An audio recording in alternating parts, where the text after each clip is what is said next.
作者堪布泽仁扎西。让我说完我的话。关于达赖喇嘛新闻事件，这几天我因为搬家非常忙碌，同时我也注意到尊者达赖喇嘛和印度小男孩的新闻事件。影片和媒体及网民热烈的讨论都成为大家关注的焦点。我仔细观察新闻发酵现象和后续发展。我谈这个话题不是站在达赖喇嘛是我上师的立场，也不是因为达赖喇嘛是藏人精神最高领袖的角度，更不是基于媒体报道对自己内心产生的感受，或是很多失去理性的网友比较尖锐的讨论对自己带来内心的抗拒。我尽可能站在客观中立的角度，这是我写文章的初衷。接下来我想跟各位分享我的想法，让我说完我的话。我以前认为新闻媒体是传达民主和自由的发言管道，也是社会方面能够推动正能量的平台。几年前，当我双足踏上印度这个自由国度时，我看到的达兰萨拉，见到的大小人物，都认为新闻是民主的第四权。印度时报也好， BBC 也好，这些媒体及报道被大众认定为是和平和正义的使者。尊者也经常强调新闻媒体的重要性，以及媒体工作者对正义和公正保护的重要性。但这次媒体以及第四权用来对待一位一生对媒体自由权益高度支持，对所有人纯真无邪，对孩子弱者特别慈爱，一生中没有性骚扰相关丑闻的一个高龄90岁的老比丘对于孩童性骚扰的指控，我觉得是极其荒谬的黑白颠倒。世人眼里僧侣如果有性丑闻或者性骚扰相关的事件，会被视为最严重的道德问题。过去也有很多涉及政治的污蔑事件，如果想要毁掉一个僧侣的影响力，首要手段可能就是毁掉出家人的形象，透过女人或性方面的说法，成为强而有力的武器。所有媒体为了新闻热度带来的利益，24小时如猫猎老鼠一样等待别人的丑闻。尤其是过去60-70年，中国政府就是想方设法不择手段要制造取得不利于达赖喇嘛的丑闻。譬如2014年，尊者在拉达克传授十轮金刚之际，新华社特别刊出专栏，指控尊者传授十轮金刚不如法，最终说的是不符合中共的宗教规定，而无法根据佛法方面来攻击尊者做法有任何不如法的行为。我忍不住笑了出来。尊者的一生严守戒律，从来没有任何媒体对尊者在男女方面有负面的报道与评论。这次突然因为他的幽默举动，大家将他当成一个邪恶恋童癖的猜测。仔细想，这是非常可笑和悲哀的人性写照。很多新闻媒体并没有真正了解事件的来龙去脉，只是用比较吸眼球的标题来博取关注和流量，最后成功成为大家议论的焦点。今天如果相关新闻是真的，尊者的追随者们不管喜不喜欢，无论正面或负面，如实报道是媒体根本的立场。西方宗教界天主教、基督教教宗领袖丑闻也曾被揭发及报道。我们也不能因为尊者是我们的领袖，而觉得应该被掩盖报道。我没有这样的想法，最起码我明白这个道理，但是我认为这不是尊者的错。我现在不以身为达赖喇嘛弟子，而以普通人或是对于西藏文化及达赖喇嘛尊者经常的习惯和个人风格无所了解的人看这样的事情。达赖喇嘛对要求和他拥抱的印度男孩伸出舌头的举动，若仅仅看那个环节，确实可能会产生一些误解。所以如果你们觉得他的做法不太合适，我没有任何意见。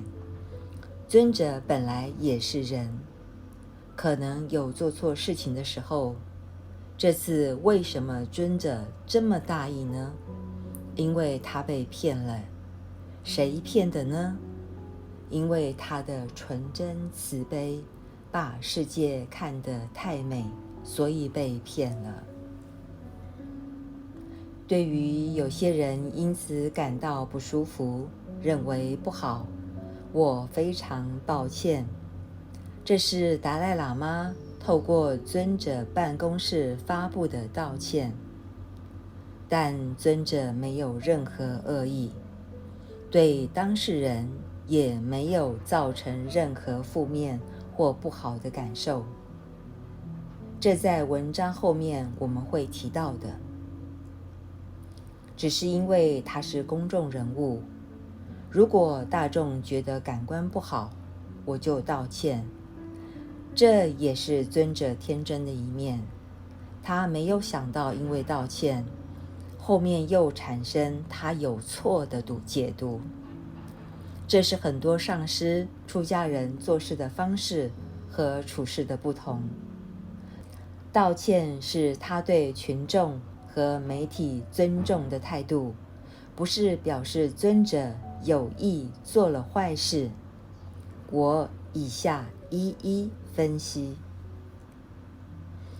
我要非常清楚、认真地告诉你们，对尊者故意毁谤的媒体和个人，或者故意渲染新闻从中牟利，透过负面评价蹭热度的人，不是我主要说明的对象。说不定他们比我更清楚真相细节，但可能为了名和为利，所以他们选择这样做。这是我暂时无法沟通的。总而言之，我写这篇文章的目的是为缺乏相关事件背景，或者只知道达赖喇嘛这个名人，再加上有些人容易相信媒体没有思考的习惯，尤其是对于西藏文化和尊者的慈悲没有任何了解的人。如果相信媒体和片面说法，我用我的方式提供另一个参考。这次事件造成观感上的不舒服，如果我们还原现场，仔细解读一切，都没有超越正常范围。我们必须负责任地还原现场过程，而且我以下所有分析都在佛教普遍认定的传统、规矩和法律知识的基础上。写文章的此刻，我一再提醒自己，要站在正知正念的状态。最近我在网络上看到一段影片，影片中有个丈夫打电话给某人，客厅里正准备出门的妻子，突然听丈夫说：“我太太晚上要外出，我只有一个人，你晚上来陪我可以吗？”就这几句话，妻子没听错，她直接抢过丈夫手机，愤怒地摔在地上。丈夫打电话的对象其实是妻子的爸爸，也就是她的岳父。这样一个抖音影片的时代，你应该看过太多不足以用来说明什么，但是我们心态导致的错觉，也就说明我们很多错误的原因。最近我的一个非藏人朋友告诉我，在藏地男孩，男生和男生手拉着手，或者彼此搭肩在路上散步，是非常正常的现象。但是肢体语言的理解，东西方的理解又不相同。他们说，在成都，男生和男生的身体的靠近是很正常的，但是现在大家也不太敢有这样的动作，因为怕被误认为是同性恋，又增加我们脑袋里的执念。这个执念，我用科技的名相来说，我们大脑里面已经进入了一个新病毒。因为种种执念，本来正常的事情就用不正常的理解来定义，这是21世纪很大的心理困扰。遵着当时和小男孩互动的新闻，有很多人留言，忽略事情的过程，只看到尊者的舌头伸出来的样子，甚至忘了尊者是迈入90岁的老人，并且现场有很多人忘了事情的背景和真面目。当然，如果我在前面所言，如果你认为这个新闻有经济价值，你要刻意的扭曲读解，那我无能为力阻止，也无话可说。如果你想了解实际情况，那么必须了解事情的经过。无论任何事件有恶意动机，或是事件本身是恶劣且造成伤害，这些从法律角度来看是对事情判断的依据或基础。幸运的是，现在是影像时代，当天有录制影片，现场很多人，孩子的妈妈也坐在台上面对大众。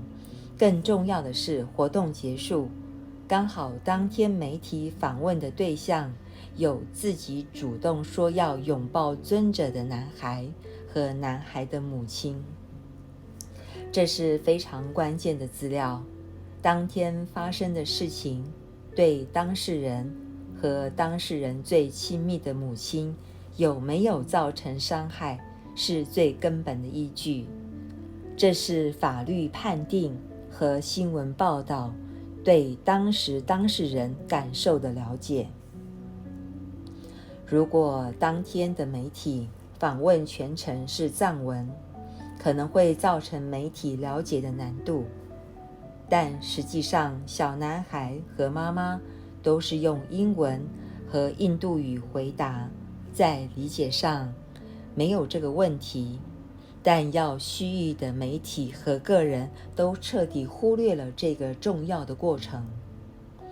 如果我是那个男孩，我可能会说，对我造成最大伤害是在我人生中给我最大光荣的这一天，成为我心目中最敬爱的尊者后来的困扰，那是最大的伤害。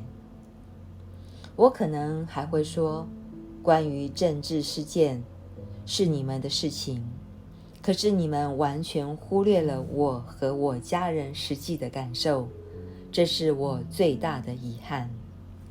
以上并非我纯粹的幻想。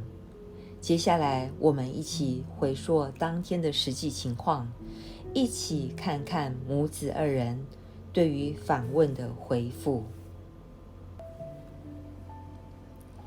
当天现场是尊者为一群学生主持毕业典礼。突然有一位穿着黄 T 恤的男孩站起来询问尊者：我能不能拥抱你？这是小朋友自己主动举手。尊者没有听清楚，再次问2位尊者，才请他过来。安全人员也没有阻止他上前，这也是纯真自然无造作的爱与信任。如果大家以负面心态看待，在场尊者弟子会认为这是无理的行为，安全人员也会认为这可能造成尊者安全的威胁。但是他们没有这么想，也没有阻止。为什么呢？因为现场洋溢平静信任，那时的人与人之间都在爱和信任的氛围中。很遗憾，现实社会不是这样。男孩一开始站在妈妈和尊者前面，后来当他来到尊者身边，当时尊者确实以开玩笑的方式和他说：你先吸一下我的舌头，我就可以让你拥抱。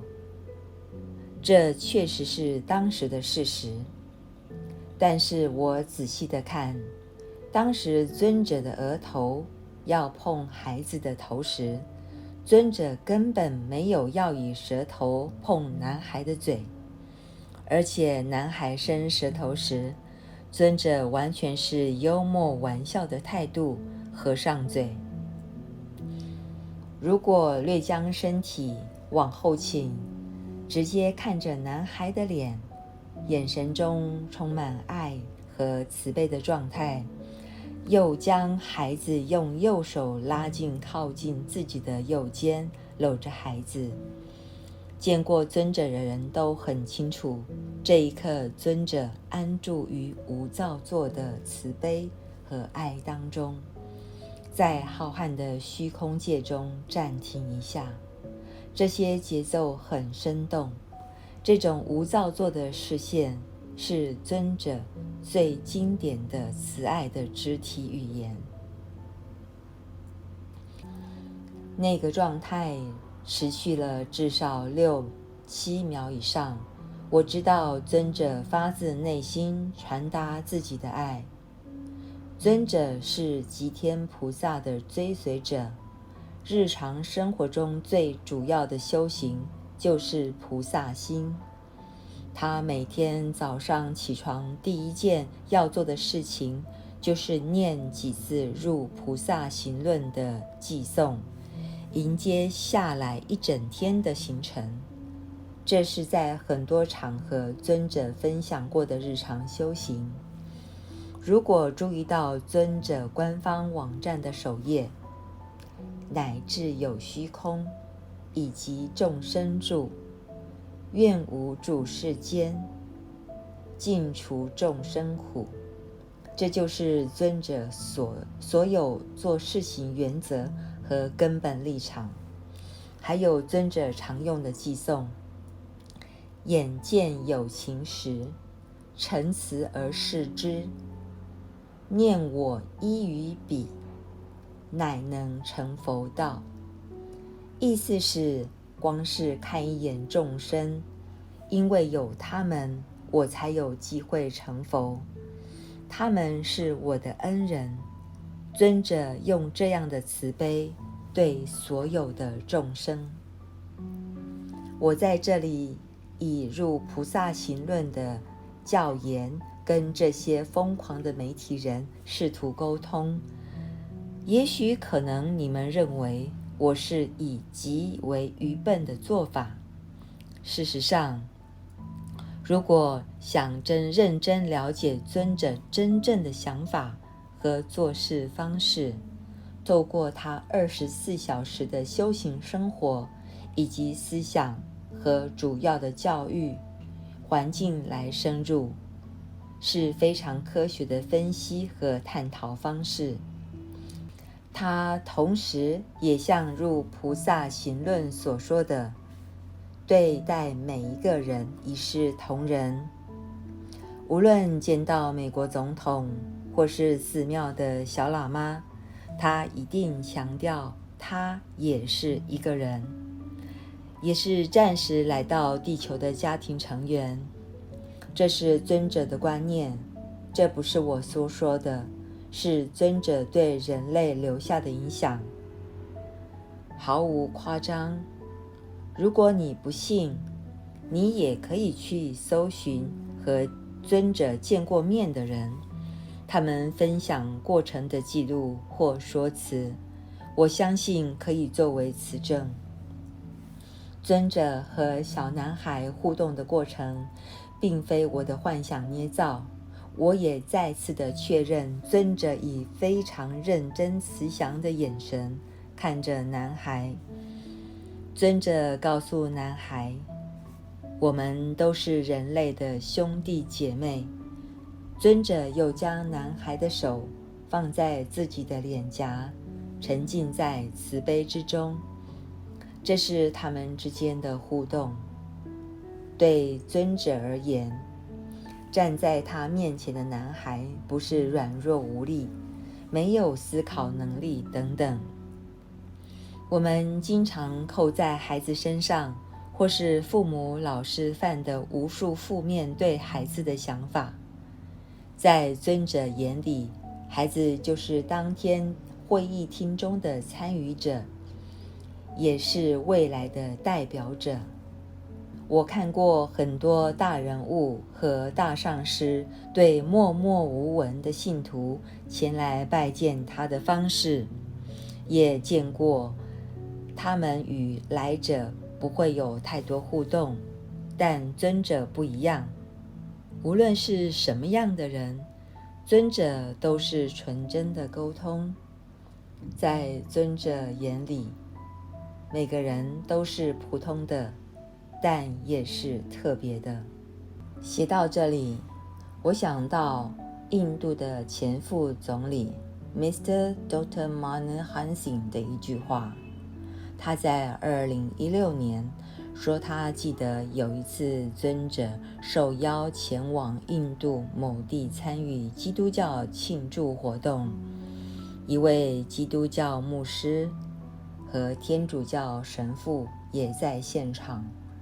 尊者直接抓住他们两人的手，一起拉他们两人的胡子。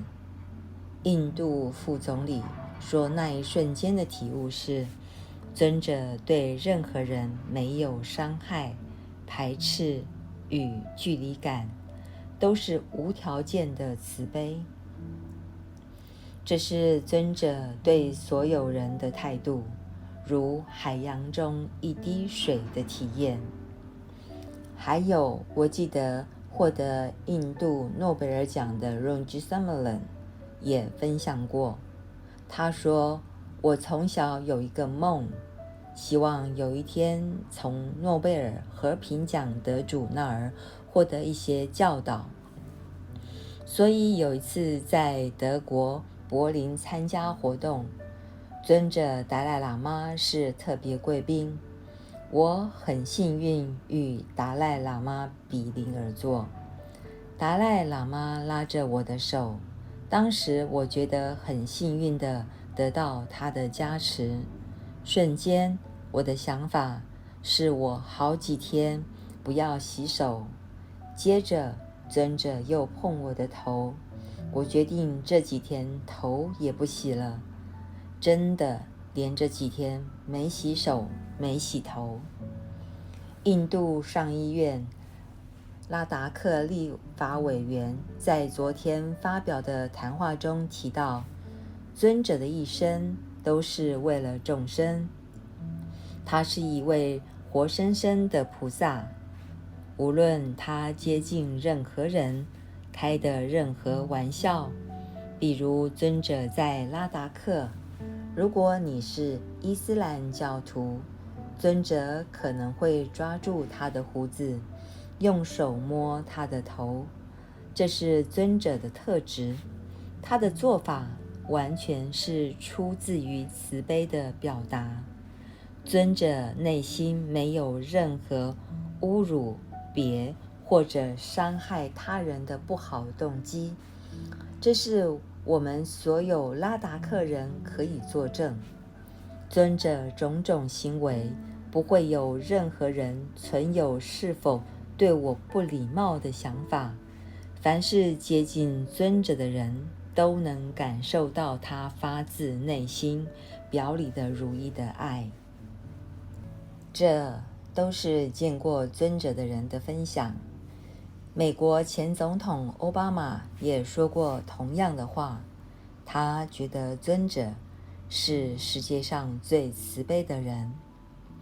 影片上小男孩要离开时，尊者突然间以非常认真的表情对小男孩说谢谢，最后还特别跟他说，谢谢，现在你应该看看那些创造和平幸福的好人，不应该跟随那些总是杀人的人，你不应该看这些人。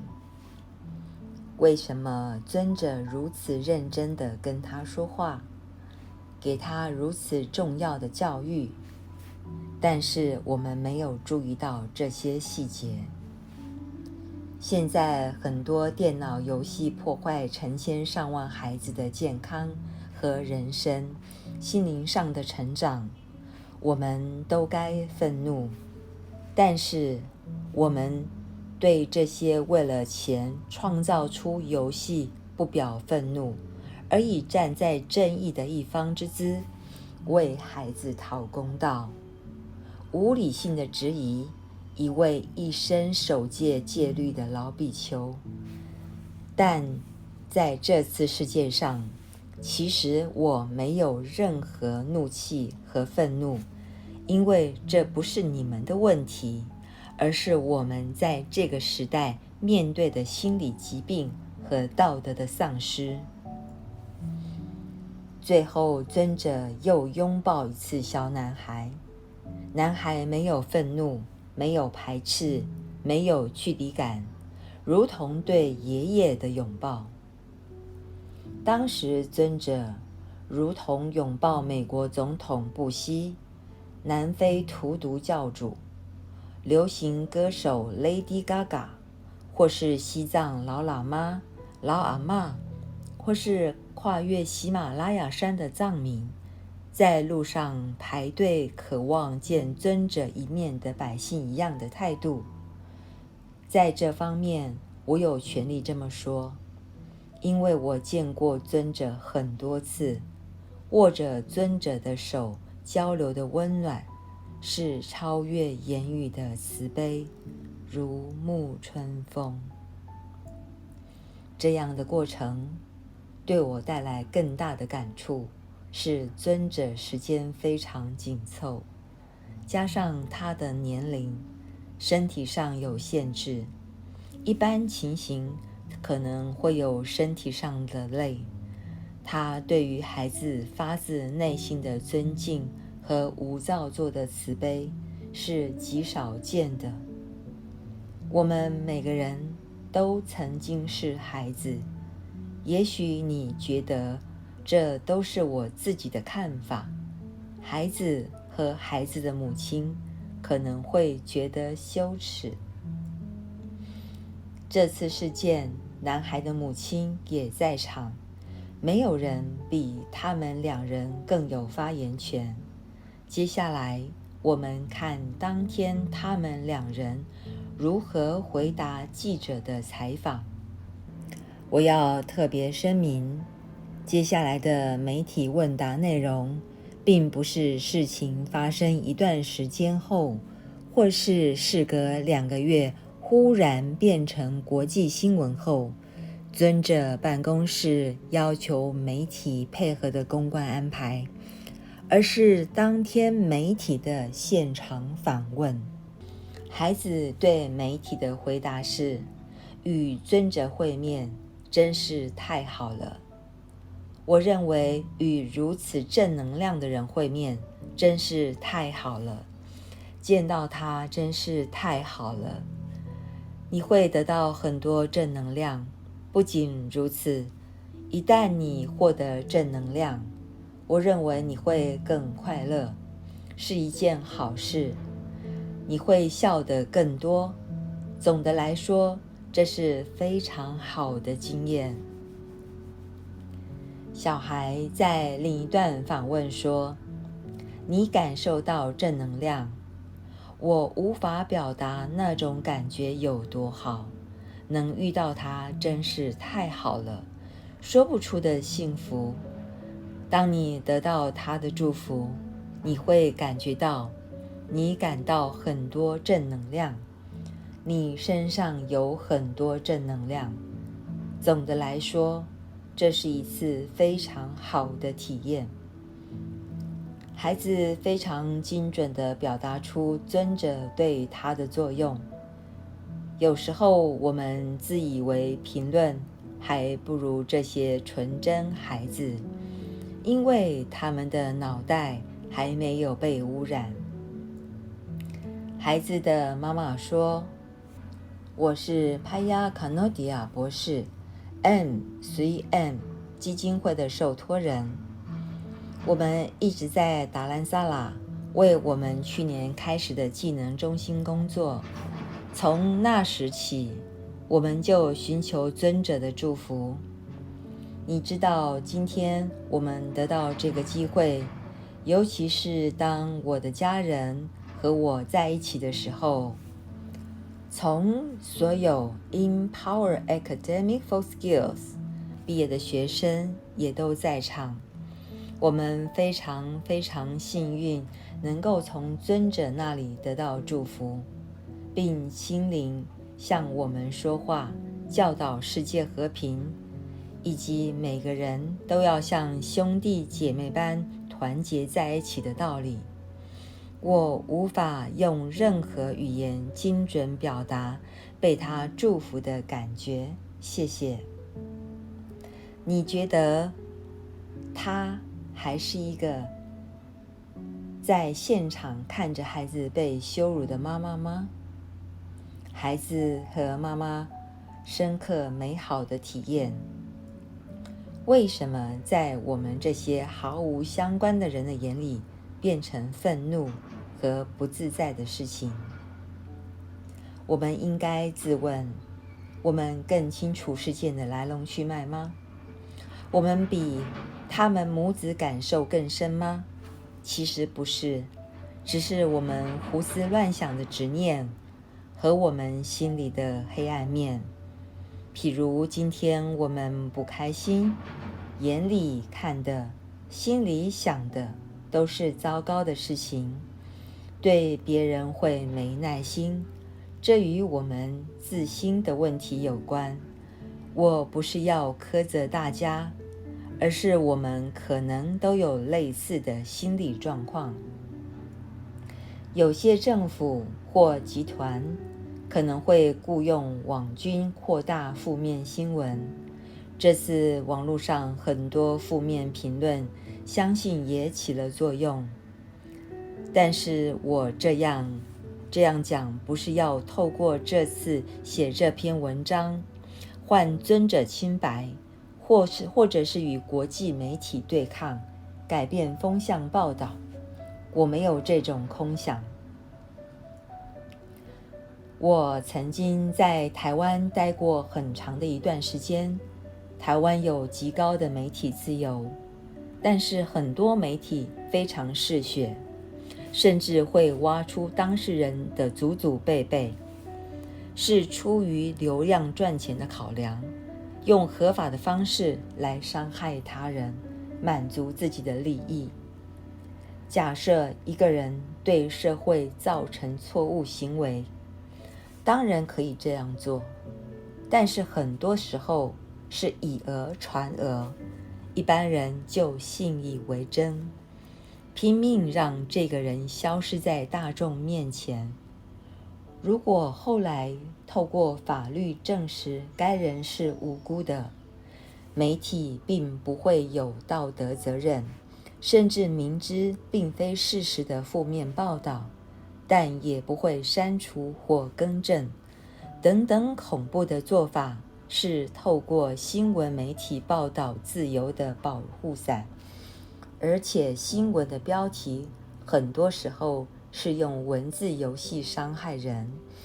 媒体这方面是高手，我对他们的信任早已破坏。我和宗萨仁波切访谈中，仁波切提到，我曾经认为《纽约时报》、BBC 是公正的指标，并且曾经是他们的忠实追随者，但现在彻底对他们失去信任。他们是最会运用善巧谎言的。我认同仁波切的看法。很多时候，媒体是谎言的艺术家，对很多人造成无形伤害的主导者。在西藏有一句成语，话语没有像刀一样尖锐锋刃，但是会破坏人心。我并非此刻要批评媒体，想提醒的是，在如同中阴身被媒体带着团团转的时代，不要过度相信媒体说法，最起码不要让媒体的说法影响自己的情绪，尤其不要成为影响自己内心思考能力的障碍。印度在藏人心中是圣地，印度人也长期视达赖喇嘛为他们的如意宝。2016年，在印度德里，印度前总理曼莫汉辛格在尊者生日活动时说：“您是我们印度的恩人，您要为我们国家实现梦想做出开始。”印度的法务部长也说，我们印度因为种了一个好的果，现在有了好的果实。印度需要您的加持，我们会记住你的恩德。那是他们对尊者过去60-70年在印度的贡献做的肯定。但这次印度很多媒体和个人用了很多不负责任的说法，违背了尊者对印度的爱和忠诚。我觉得这种做法对印度的自由和传统文化复兴方面价值破坏的行为。实际上，这些新闻不会对尊者弘法立身的事业造成什么影响，但假设如果会产生破坏性影响，不是对尊者的破坏，而是人类最重要和平、自由、慈悲、公正，尤其是释迦牟尼佛和那烂陀精神文化指标的破坏。这是人类和印度大地的损失。有一些人说，伸出舌头和西藏传统有关。我看到这种解释，这并不是完全没有道理的。在藏地伸舌头和性没有联想，一般人不会产生任何负面想法，尤其很多牧区的人们，他们吃完藏巴后会用舌头舔自己的碗。过去在西藏，下属对长官伸出舌头是一种常见的礼仪。这次事件，我没有要以文化习俗做解释，因为我个人认为尊者的举动，并不是在某种文化和习俗范围内特别刻意的蓄意的动作。有时候说，这是我的文化，一定要牵扯文化习俗背景，这是一种形式主义的想法。为什么呢？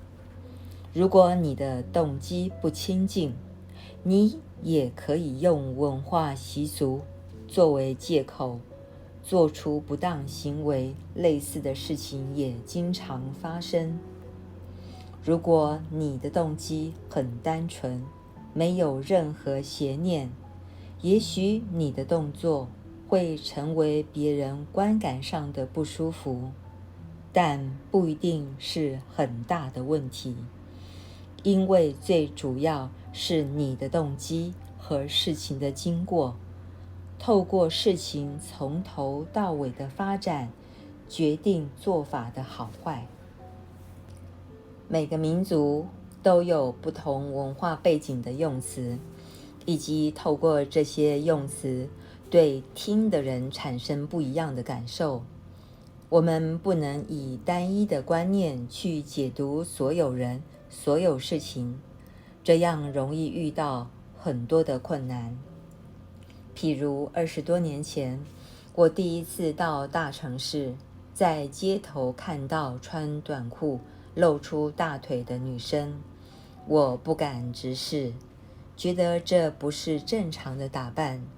西藏传统里，若女生穿短裤露大腿，就像在一个男生面前赤身裸体般。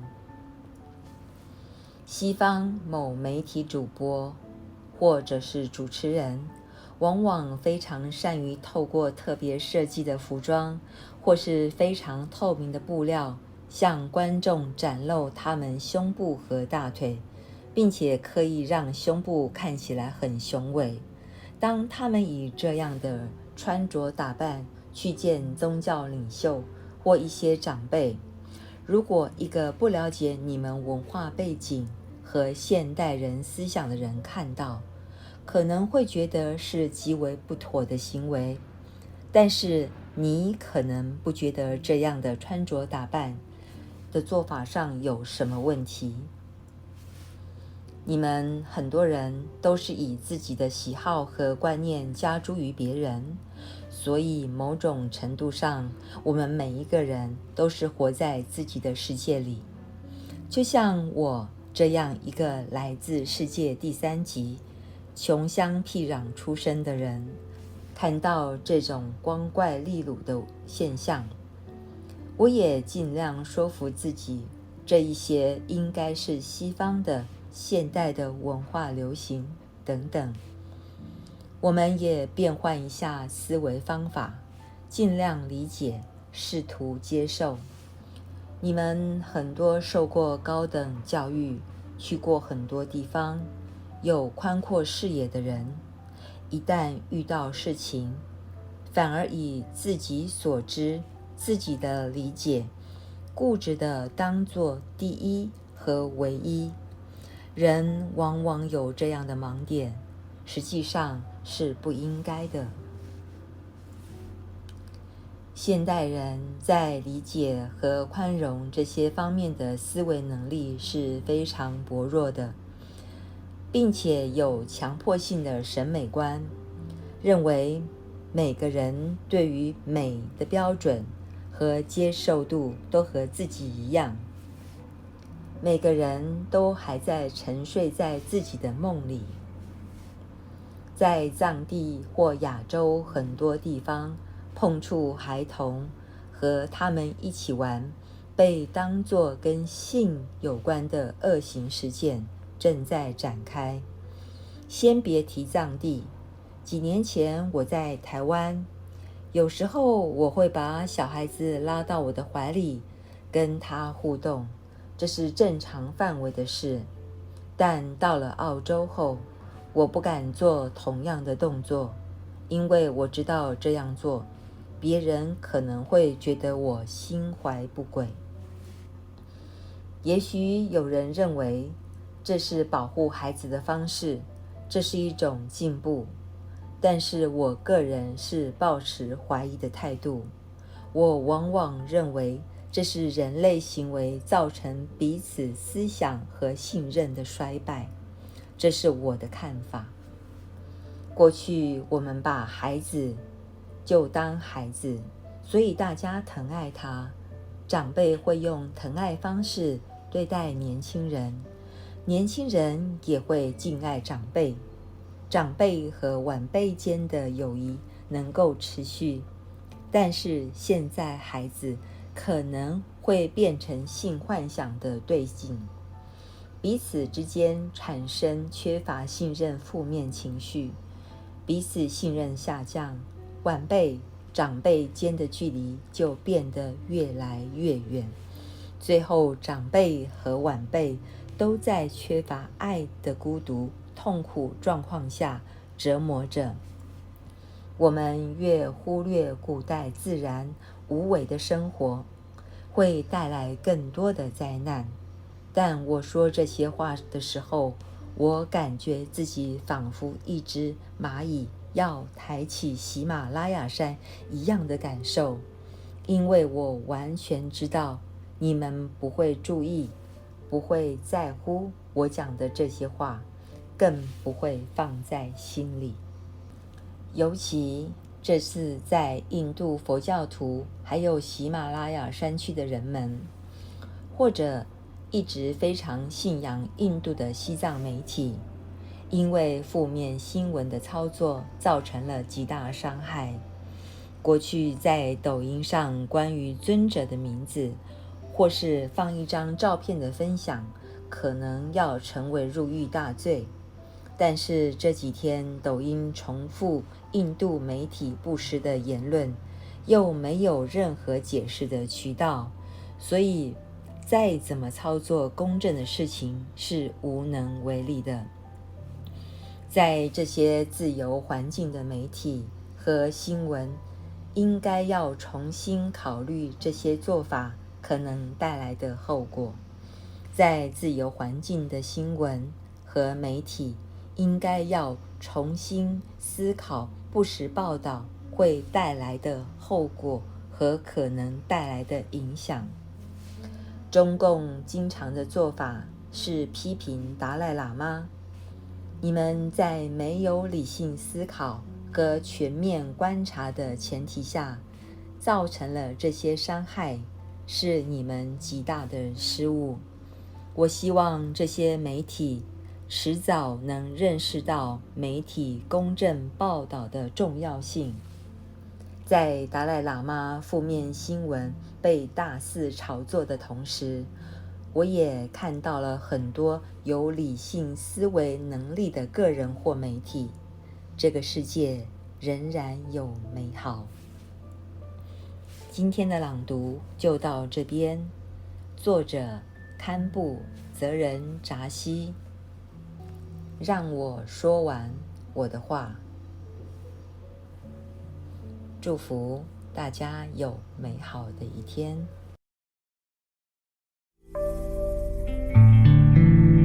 One of my favorite prayer. Daily, I repeat this. I think 100 times, different occasion or different time, like that. For as long as space endures, and for as long as living beings remain, until then may I too abide to dispel the misery of the world.